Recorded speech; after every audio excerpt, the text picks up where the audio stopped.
আলামিনের হাবিব জনাব মুহাম্মদুর রাসূলুল্লাহ সাল্লাল্লাহু আলাইহি ওয়াসাল্লাম বলেছেন, কিয়ামতের ময়দানে আল্লাহর কসম করে বলছি, সেদিন জাহান্নামীদের ভীষণ কষ্ট হবে আর জান্নাতীদের জন্য অত্যন্ত আসান হবে, অবস্থাটা খুবই আরামের হবে। নবীজি বলেন, এক ফরজ নামাজ, এক ওয়াক্ত ফরজ নামাজ আদায় করতে যে সময়টুকুন লাগে, কিয়ামতের মাঠের এই সময় এত বড় বিরাট লম্বা সময় জান্নাতীদের জন্য এরকম হালকা হয়ে যাবে। সুবহানাল্লাহ। হযরত আবু সাঈদ খুদরী রাদিয়াল্লাহু তাআলা হাদিস খানা বর্ণনা করেছেন, এক ওয়াক্ত নামাজ, একটা ফরজ নামাজ পড়তে যতটুকুন সময় লাগে, এতটুকুন সময়ের ভেতরে জান্নাতীদের কারবার শেষ হয়ে যাবে। সুবহানাল্লাহ ওয়া বিহামদি। আর ওদের কারবার তো শেষই হবে না।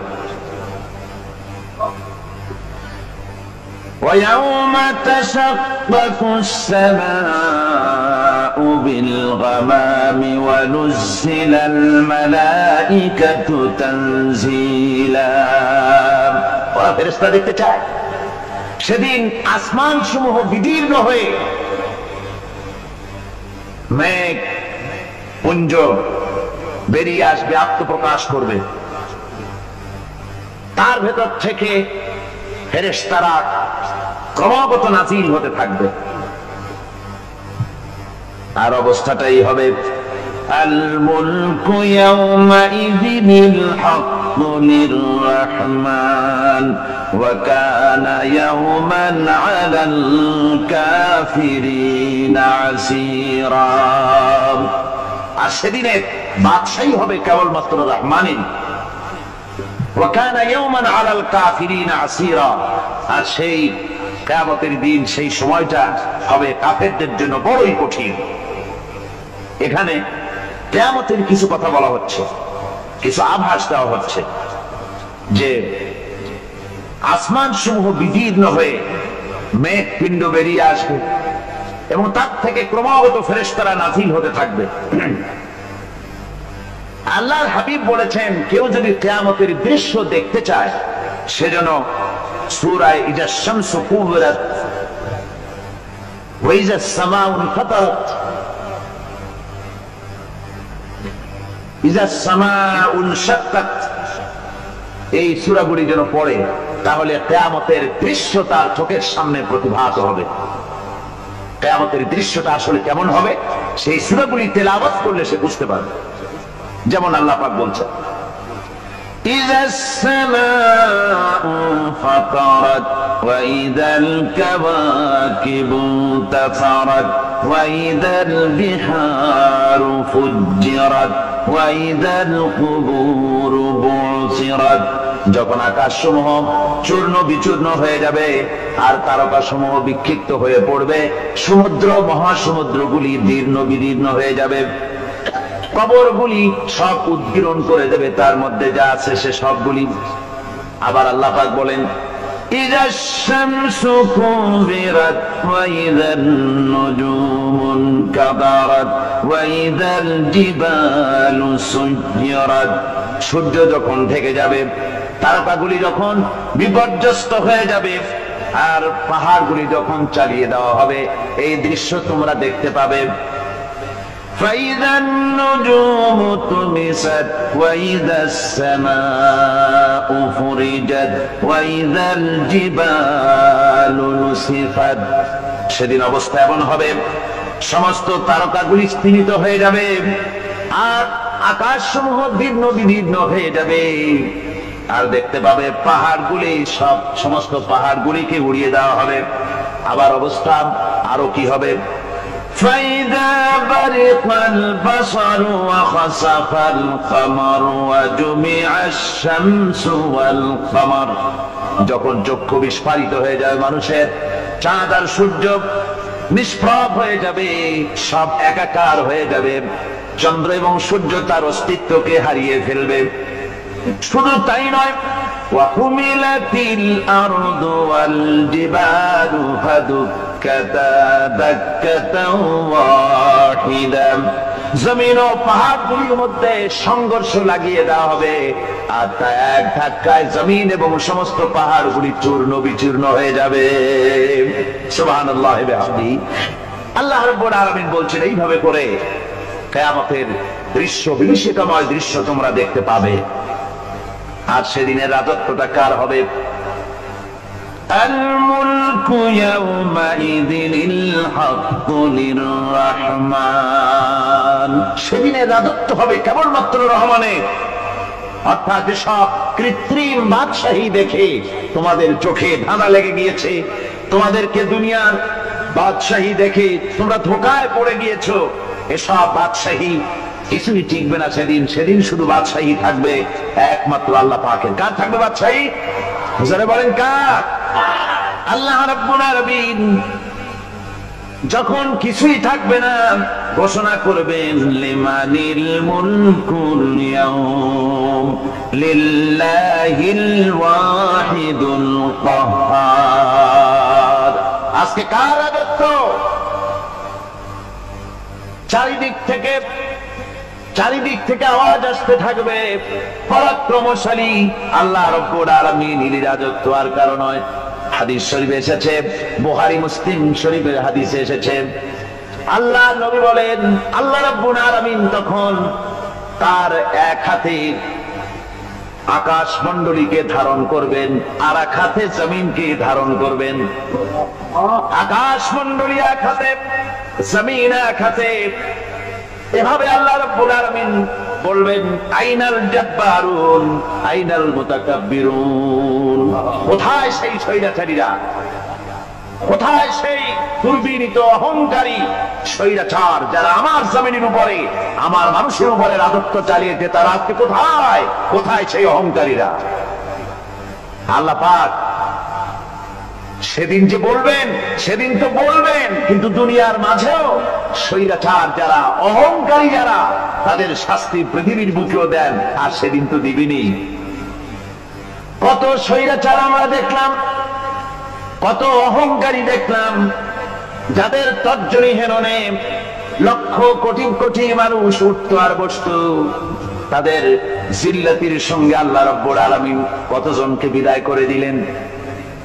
ফুলের মালা নিয়ে কুলাতে পারে নাই, পা থেকে শুরু করে গলা পর্যন্ত ফুলের মালা দিয়া ডুবাই দিল ভক্তরা।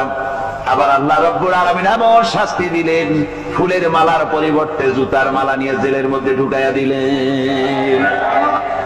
ঠিক কিনা গান? অহংকারী আর স্বৈরাচার যারা হয়, আল্লাহ পাক এভাবে তাদের দৃষ্টান্ত দেখিয়ে দেন। আমরা কত দেখলাম, 9 বছরের রাজা 10 বছরের সাজা।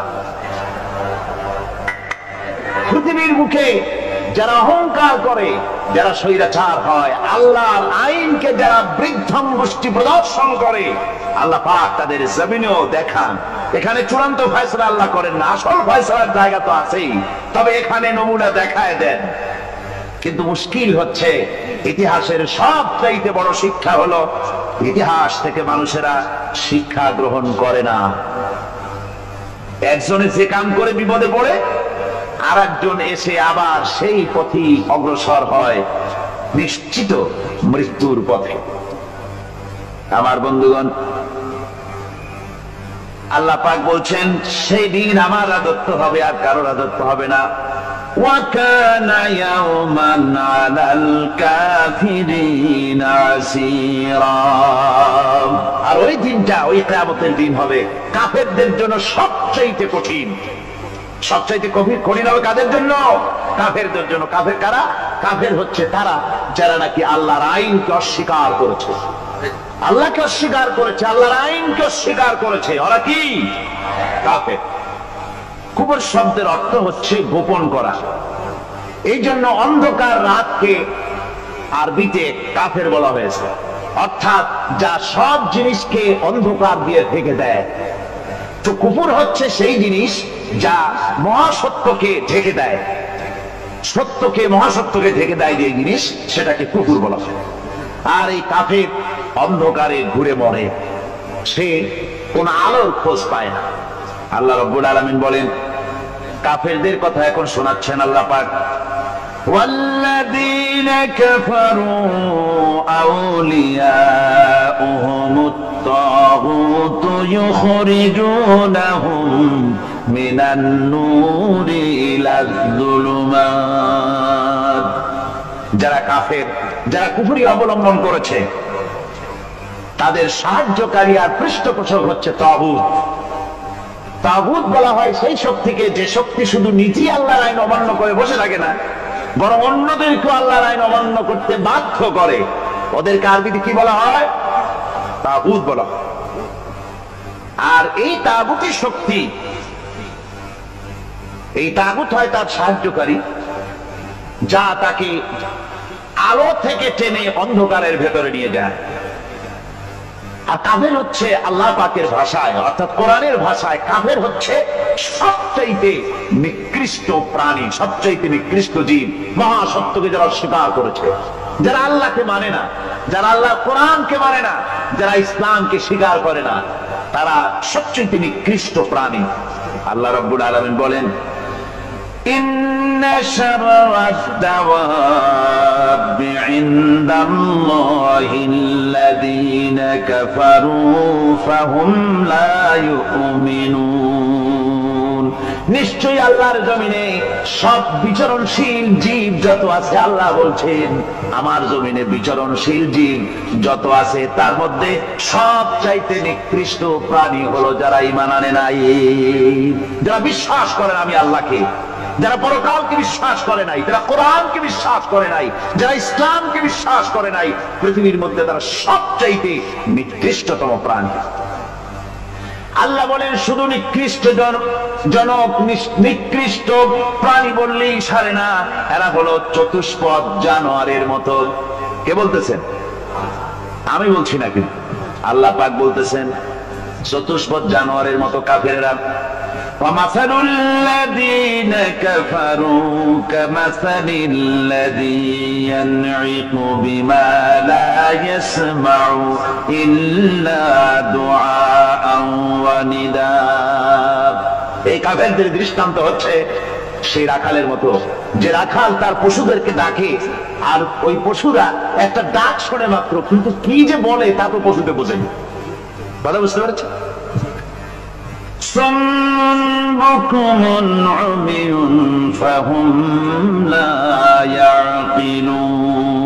এরা বোবা, এরা বধির, এরা অন্ধ, এ কারণেই কোনো কথা বোঝে না। এরা চতুষ্পদ জানোয়ারের চাইতেও নিকৃষ্ট। যাদেরকে আমি আল্লাহ বলেন, যাদেরকে আমি চোখ দিলাম, চোখ থাকতে হক দেখলো না, সব দেখলো। হক দেখে না এই চোখ দিয়া, এই চোখ দিয়া সব দেখলো। নারীর সৌন্দর্য উপভোগ করলো আর নারীর অঙ্গ প্রত্যঙ্গ নিয়ে নানা ধরনের গল্প লিখলো, কবিতা লিখলো, কিন্তু এই সৌন্দর্য যিনি দিলেন তারেও চিনল না। আছে না কত কবি আমাদের দেশে? আমার দেশের সেই কবি জাতীয় পুরস্কার পায় যে কবি নারীর বিশেষ বিশেষ অঙ্গ নিয়ে বেশি করে নির্লজ্জ কবিতা লিখতে পারে, ওই হলো সবচেয়ে বড় কবি। আমার বন্ধুগণ, একজন বুজুর্গ ব্যক্তি তিনি পথ দিয়ে যাচ্ছিলেন, তো সে পথে এক সুন্দরী যুবতী মেয়েকে দেখে সেই যুবতী মেয়ের দিকে এই বুজুর্গ ব্যক্তি এক নজরে তাকায় আছে। তখন এই ঘটনাটাকে কবি এভাবে লিখতেছেন সাজায়, একদা সুখদায়ক প্রমোদা বদন দর্শন করিব ঝরিল নয়ন, হেসে কহে সে রূপসী সবিস্ময় মন, কহ দেখি মহাশয় কহ কি কারণ, বিষয় বিরাগী তুমি ভুবনে প্রচার, কি হেতু জন্মিল তব মানস বিকার, সামান্য ললনারূপ করি দর্শন, উচিত না হয় তব অশ্রু বরিশন। বুজুর্গ ব্যক্তি ওই মহিলার দিকে তাকিয়ে তাকিয়ে কাঁদতেছেন। সুন্দরী মহিলা বলেন, আল্লাহর বুজুর্গ বান্দা, আপনি এলাকার ভিতরে বুজুর্গ এবং পীর হিসাবে, বুজুর্গ ব্যক্তি হিসাবে আপনি বিখ্যাত। আজকে আমাকে এখানে দেখে আপনি আমার দিকে তাকায় আমার রূপ উপভোগ করতেছেন আর কাঁদতেছেন। আপনার মতো সংসার বিরাগী মানুষ আমার মতো একটা সুন্দরী মেয়েকে দেখে এভাবে কাঁদা ঠিক না। বুজুর্গ ব্যক্তি বলছেন, হেসে কহিলাম বলেন পরহ শ্রবণ, নেত্র ঝরে তবু হেতু ভেব না এমন, যে শিল্পী রচিল ওই সুধাংশুর বদন, তাহার তরে ছড়ে নেত্র নয়নে জীবন। আল্লাহর বান্দি, আমি তোমাকে দেখি কান্দি না, আমার চোখে পানি বেরিয়ে গেছে। তোমারে দেখে আমি মনে মনে ভাবলাম, এত সুন্দর করে যিনি মানুষ বানিয়েছেন, না জানি ওই আল্লাহ রব্বুল আলামিন কত বড় সুন্দর। আমার ভাইরা, সুতরাং চোখ থাকতে ওরা আল্লাহ রাব্বুল আলামিনের কুদরত ওরা দেখে নাই, কান থাকতে কোরআনের আওয়াজ ওদের কানের মধ্যে ঢোকে নাই, বিবেক থাকতে আল্লাহর দ্বীনকে বুঝতে পারে নাই, চিন্তা করতে পারে নাই। আল্লাহ রাব্বুল আলামিন বলেন, উলাইকা কাল্লানাম, এরা হলো চতুষ্পদ জানোয়ার।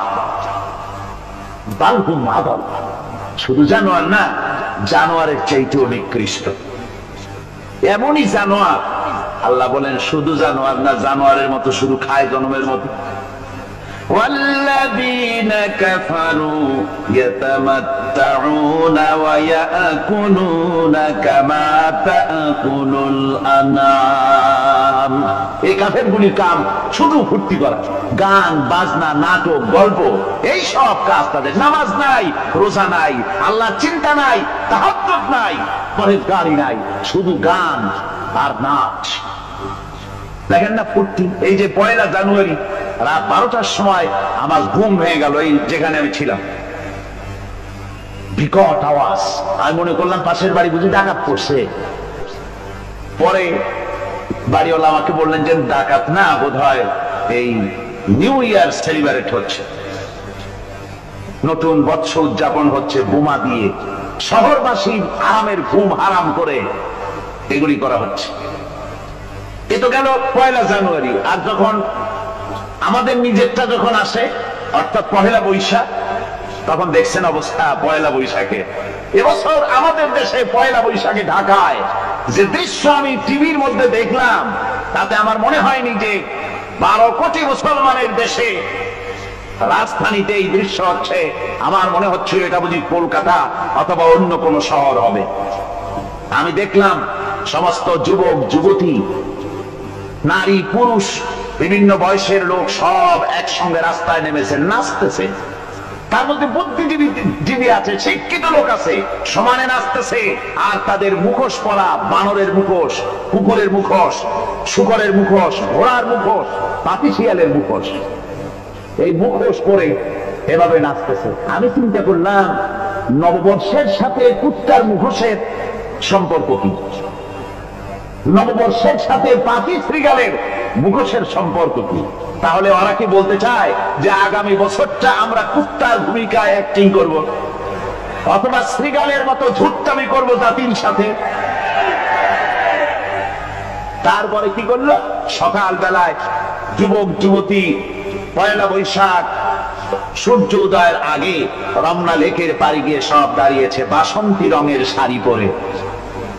তারপরে সেখানে দাঁড়িয়ে সূর্য উদয়ের পারে তাকিয়ে সকাল বেলায় ভাবে করজোর করে বলছে, এসো হে নববৈশাখ, স্বাগতম হে নববৈশাখ। অলক্ষে বোধহয় এটা শুনে বলতেছে, বাবাজিরা আমারে ডাকতেছো, অপেক্ষা করো, আমি আসতেছি।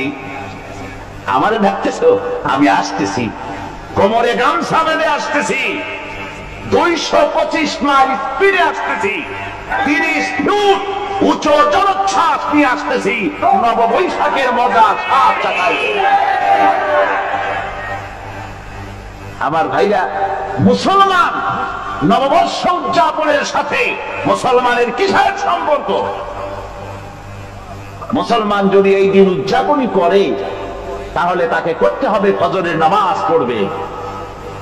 মুসলমান নববর্ষ উদযাপন করবে, ফজরের নামাজ পড়বে, তারপরে কোরআন শরীফ তেলাওয়াত করবে, দরুদ শরীফ পড়বে, আল্লাহর দরবারে হাত তুলে বলবে, রব্বুনা আলামিন, 31 বছর পার করে দিলাম, নাফরমানি ছাড়া কিছুই তো করি নাই, বিগত বছরে যা করেছি মাফ করে দাও, আগামী বছরটা গোটা জাতি আর দেশের জন্য কল্যাণকর মঙ্গলময় করে দাও।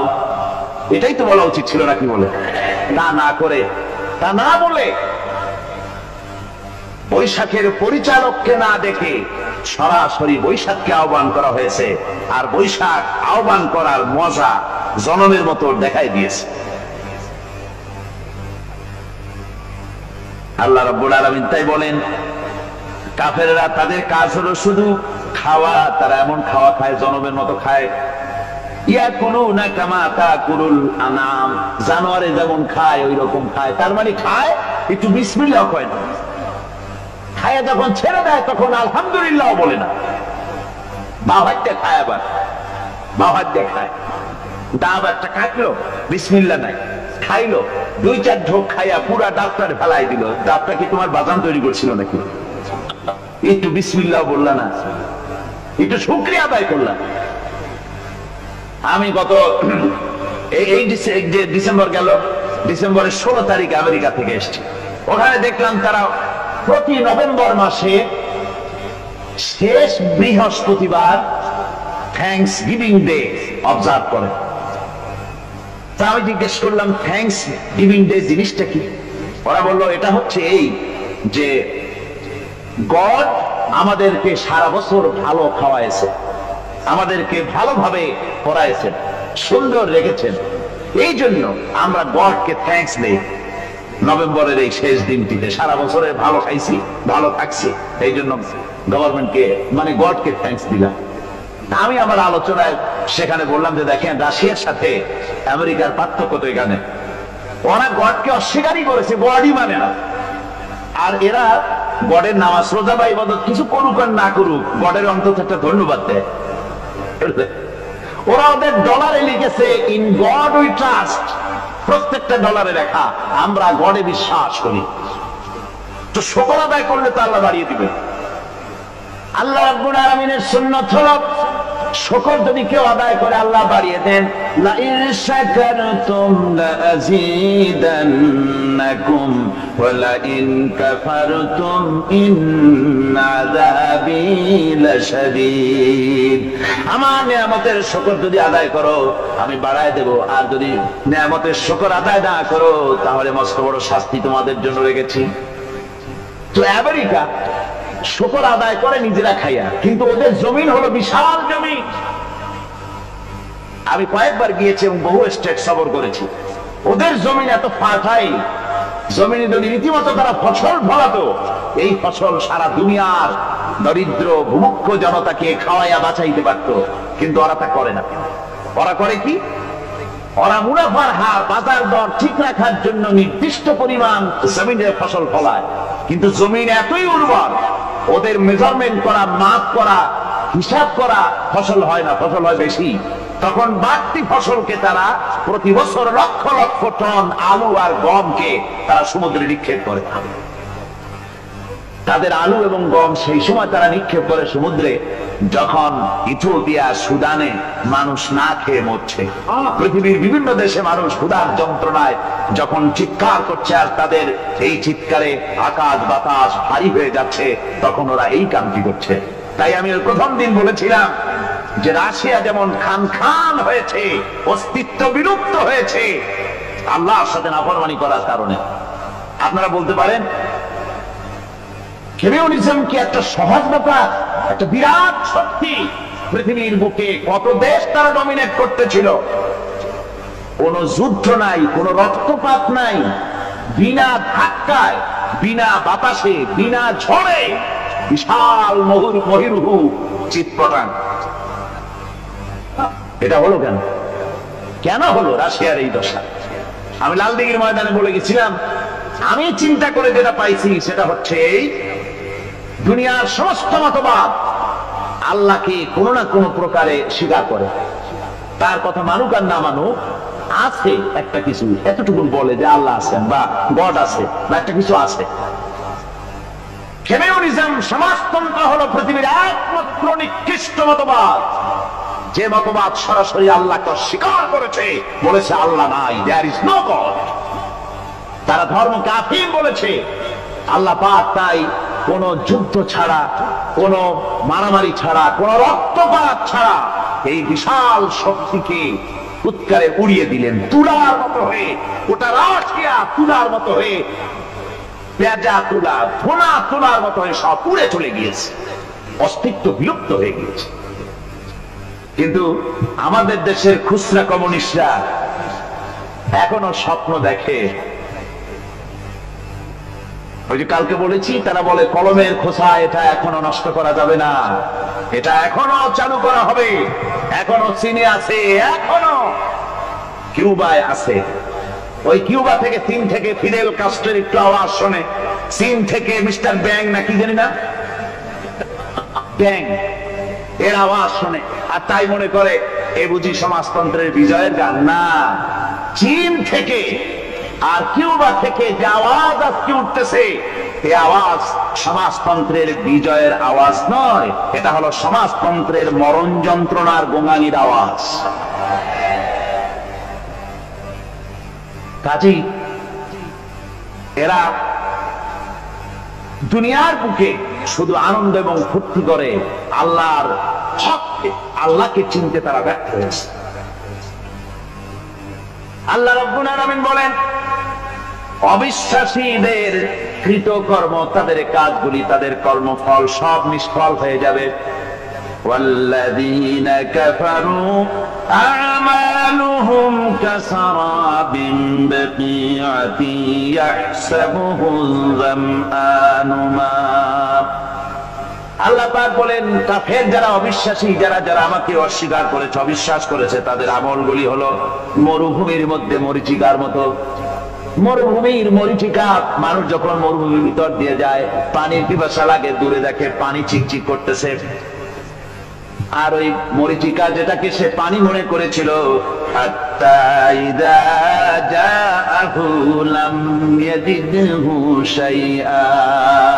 যেটাকে সে পানি মনে করে ছুটতেছিল, যখন কাছে গেল, আল্লাহ পাক বলেন কিছুই সেখানে পায় না, শুধু মরীচিকা, বালু আর বালু। এরকম করে যারা আমার দিনকে অস্বীকার করেছে, আমাকে অস্বীকার করেছে, তারা যত ভালো কাজ করুক আর যাই করুক না কেন, তাদের কৃত কর্মগুলি এভাবে সব নিষ্ফল। এ হলো এক কথা। 2 নম্বরের কথা হলো, ওরা মনে করেছিল সমাজতন্ত্র শান্তি দেবে, কমিউনিজম শান্তি দেবে, সোশ্যালিজম শান্তি দেবে, ক্যাপিটালিজম শান্তি দেবে।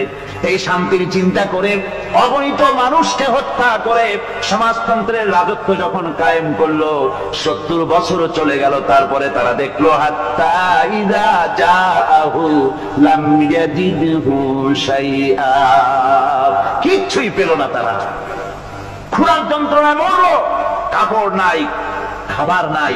তারা ওই রাশিয়া থেকে, চেকোস্লোভাকিয়া থেকে, যুগোস্লাভিয়া দিয়া, রোমানিয়া থেকে, হাঙ্গেরি এবং পোল্যান্ড আর মঙ্গোলিয়া থেকে, সেখানে সমাজতন্ত্র তাড়াতে আমরা যাই নাই। আমরা সেখানে সমাজতন্ত্রের বিরুদ্ধে তাফসীর করি নাই, ব্যাখ্যা করি নাই, বক্তব্য রাখি নাই।